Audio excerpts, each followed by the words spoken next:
आफ्रिकेच्या जंगलाचा तो राजा होता. तो चालायचा तेव्हा त्याच्या मार्गात येण्याचं धाडस दुसरा कुठलाही प्राणी करायचा नाही. विशालकाय देह आणि लांबलचक सुळे हे त्याचं वैशिष्ट्य होतं. पण या सुळ्यांमुळेच तो शिकाऱ्यांच्या हिटलिस्टवर होता. असं असूनही 5 दशकांचं आयुष्य तो अत्यंत दिमाखात जगला.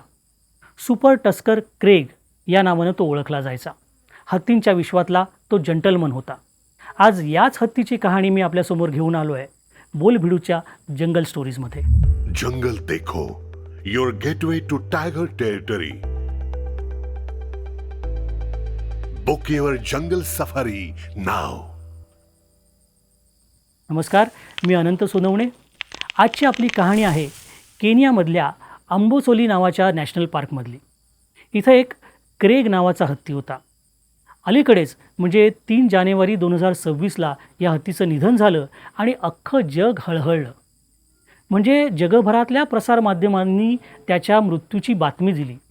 सोशल मीडियावर अनेकांनी त्याच्या आठवणींना उजाळा दिला. असं काय होतं या हत्तीमध्ये? तर हा हत्ती होता सुपर टस्कर किंवा बुल एलिफंट. सुपर टस्कर म्हणजे काय?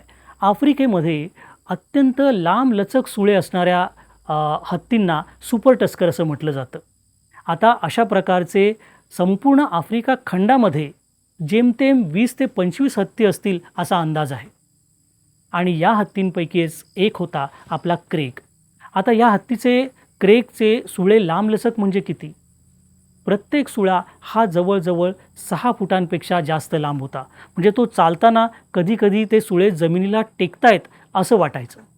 क्रेगचं स्वतःचं वजन होतं 6-6.5 टनांचं आणि त्याच्या प्रत्येक सुळ्याचं वजन होतं जवळजवळ 45 किलोचं. असा हा लांबलचक सुळे असलेला क्रेग हा आफ्रिकेच्या संवर्धनाचा, एलिफंट कन्झर्वेशनचा एक आयकॉन बनला होता. क्रेगची जीवनकहाणी मोठी विलक्षण आहे. जानेवारी 1972मध्ये केनियाच्या अंबोसेली नॅशनल पार्कमध्ये क्रेगचा जन्म झाला.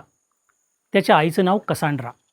कसांड्रा ही त्याच्या कळपाची प्रमुख होती. हत्तींमध्ये मातृसत्ताक पद्धती असते, त्यामुळे कसांड्रासुद्धा आपल्या कळपाची प्रमुख होती.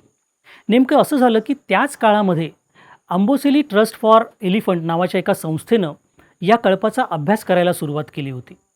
त्यांनीच या कळपातल्या सदस्यांना नावं दिली आणि प्रत्येक नाव हे सी या अक्षराने सुरू व्हायचं, म्हणजे कसांड्रा, क्रेग वगैरे. म्हणून या फॅमिलीलासुद्धा त्यांनी CB फॅमिली असं एक नाव दिलं होतं.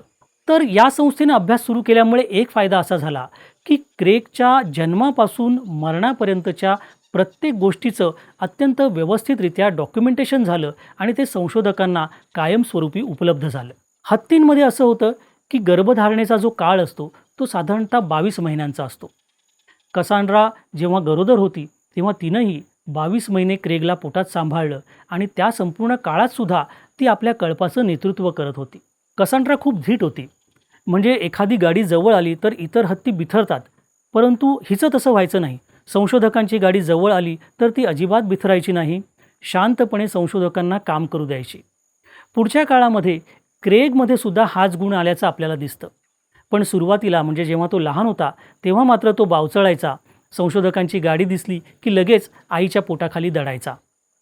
ते दिवस हत्तींसाठी खरोखरच भीतीदायक होते. 1970 आणि 80ची दशकं आफ्रिकेसाठी काळी दशकं होती. कारण त्या काळामध्ये हस्तिदंताची तस्करी अगदी जोरात सुरू होती, जगभरात सुरू होती.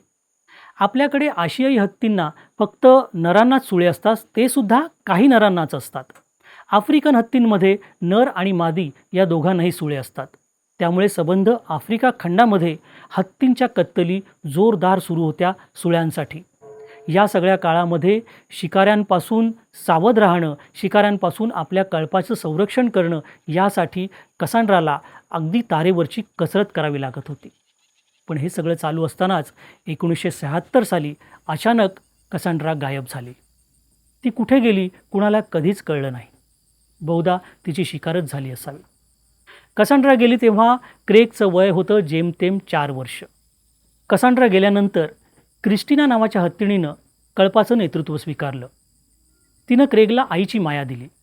पण हे दिवससुद्धा फार काळ राहिले नाहीत आणि त्याच वर्षी क्रिस्टिनासुद्धा गायब झाली. त्यावेळी कळपामधली सर्वात वयोवृद्ध असलेली अशी हत्तीण होती, ती म्हणजे 16 वर्षांची हत्तीण.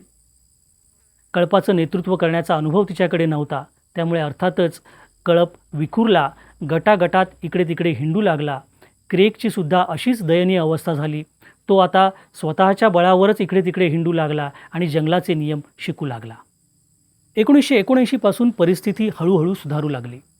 वनविभागाने गस्त वाढवली, सुरक्षा व्यवस्था कडक झाली, तस्करीला आळा बसला, शिकारीलासुद्धा मोठ्या प्रमाणावर आळा बसला आणि त्यामुळे कळप पुन्हा हळूहळू एकत्र येऊ लागला. क्रेगला पुन्हा एकदा आपलं कुटुंब मिळालं. याच काळामध्ये संशोधकांच्यासुद्धा लक्षात येऊ लागलं की हा हत्ती इतरांपेक्षा वेगळा आहे. क्रेगचे सुळे वेगाने वाढत होते आणि संशोधकांच्या लक्षात आलं की नजीकच्या भविष्यात हा एक सुपर टस्कर म्हणून नावारूपाला येणार आहे. होता होता क्रेग 12 वर्षांचा झाला. साधारण या वयात हत्ती एकटे फिरायला लागतात, तसा क्रेगसुद्धा कळपाला सोडून एकटा फिरायला लागला. पण इतर हत्ती आणि क्रेग यांच्यामध्ये एक महत्त्वाचा फरक होता. तो म्हणजे क्रेग अत्यंत मृदू स्वभावाचा होता, अजिबात आक्रमक नव्हता. त्यामुळे त्याचं सहसा कोणाशी भांडण व्हायचं नाही.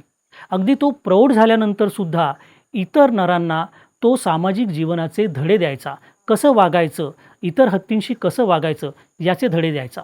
आणि जर एखादा नर हत्ती नाठाळपणा करायला लागला तर नुसतं रंबल करून, म्हणजे एक विशिष्ट प्रकारचा आवाज करून तो त्या हत्तीला अगदी वठणीवर आणायचा.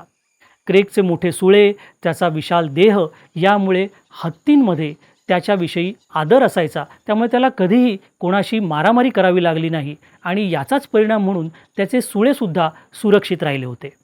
संशोधकांचं क्रेगशी विशेष नातं होतं. क्रेगच्या आईसारखाच तो सुद्धा संशोधकांना भरपूर सहकार्य करायचा. संशोधकांच्या गाड्या जवळ आल्या तरीसुद्धा तो बुजायचा नाही, त्यांना त्यांचं काम अगदी आरामात करू द्यायचा.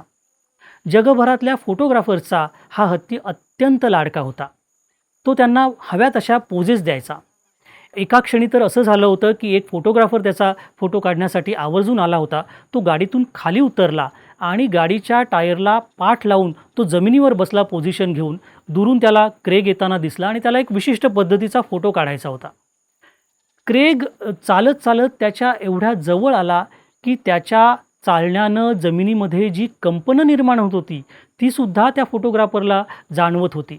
आणि तो जवळजवळ 2 मीटर एवढ्या अंतरापर्यंत जवळ आला आणि त्या क्षणी त्या फोटोग्राफरच्या व्ह्यू फाइंडरमध्ये क्रेग पूर्ण मावतसुद्धा नव्हता. अर्थात फोटोग्राफरची अवस्था काय झाली असेल याचा अंदाज तुम्ही बांधू शकता. पण क्रेग अजिबात आक्रमक नव्हता.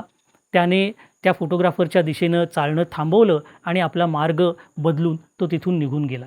त्याच्या या सवयीमुळे, त्याच्या फोटोग्राफर्सना आवश्यक असलेल्या पोजेस देण्याच्या सवयीमुळे, त्याच्या शांत सवयीमुळे तो फोटोग्राफरचा विशेष लाडका होता. केनियातले स्थानिक लोक, ज्यांना मसाई म्हटलं जातं, त्यांच्या गळ्यातला तर हा ताईत बनला होता. लांब सुळ्यांमुळे क्रेग हा शिकारी लोकांच्या हिटलिस्टवर होता हे या मसाई लोकांना माहिती होतं. त्यामुळे ते डोळ्यात तेल घालून अक्षरशः 24 तास त्याच्यावर पहारा ठेवायचे. पण या क्रेगला एक मोठी खोड होती, त्यामुळे मसाई लोकांचा जीव कासावीस व्हायचा. ही खोड म्हणजे क्रेग कधीकधी केनियाची सीमा ओलांडून टांझानियामध्ये जायचा आणि मग तो परत येईपर्यंत हे मसाई लोक अक्षरशः कासावीस झालेले असायचे. क्रेग जेव्हा परत यायचा तेव्हाच त्यांचा जीव भांड्यात पडायचा. क्रेगची कीर्ती जगभरात पसरू लागली. त्याचे लाखो फोटो काढले गेले. जगभरातून फोटोग्राफर्स त्याचे फोटो काढण्यासाठी येऊ लागले. क्रेगनं इको टुरिझमलासुद्धा चालना दिली. त्याच्यामुळे अनेक लोकांना, हजारो लोकांना रोजगार मिळाला. पार्कला त्याने अनेक वारससुद्धा दिले. आता क्रेगला 24 तास सुरक्षा व्यवस्था देण्यात आली. त्याच्यापर्यंत पोचर्स म्हणजे शिकारी कुठल्याही परिस्थितीत पोचू नयेत अशी व्यवस्था करण्यात आली आणि त्यामुळेच त्याच्या सुळ्यावर अजिबात ओरखडासुद्धा उठला नाही. याच दरम्यान ईस्ट आफ्रिकन ब्रेवरीज लिमिटेड या एका कंपनीनं, जी मद्यनिर्मिती करणारी कंपनी आहे आणि तिचा एक ब्रँड आहे टस्कर नावाचा बिअरचा, तर या कंपनीनं 2021 साली त्याच्या संरक्षणाची संपूर्ण जबाबदारी घेतली. अशा अर्थाने सुद्धा तो एक संवर्धन ब्रँड बनला. आफ्रिकेच्या एलिफंट कन्झर्वेशनचा म्हणजे हत्ती संवर्धनाचा चेहरा तो बनलेलाच होता. असा हा क्रेग हळूहळू वृद्ध होत गेला आणि 3 जानेवारी 2026 रोजी वयाच्या 54व्या वर्षी त्याचा नैसर्गिक मृत्यू झाला. जे सुळे त्याचं वैशिष्ट्य होतं तेच सुळे आता केनियाच्या वस्तुसंग्रहालयामध्ये ठेवले जाणार आहेत. खायचे दात वेगळे असणं आणि दाखवायचे दात वेगळे असणं असा एक वाक्प्रचार मराठीमध्ये आहे. विशेषतः आतल्या गाठीच्या किंवा कपटी माणसाबद्दल आपण हा वाक्प्रचार वापरतो. पण हा वाक्प्रचार हत्तीवरून आलेला आहे आणि एक हा हत्ती असा होऊन गेला की ज्याने आयुष्यभर लोकांना फक्त दिलंच आणि मृत्यूनंतरसुद्धा आपले सुळे तो देऊन गेला. क्रेगची ही कहाणी तुम्हाला कशी वाटली आम्हाला नक्की कळवा आणि जंगल स्टोरीमध्ये कुठल्या प्रकारच्या स्टोरीज तुम्हाला ऐकायला आवडतील ते सुद्धा आम्हाला कमेंटमध्ये लिहून कळवा.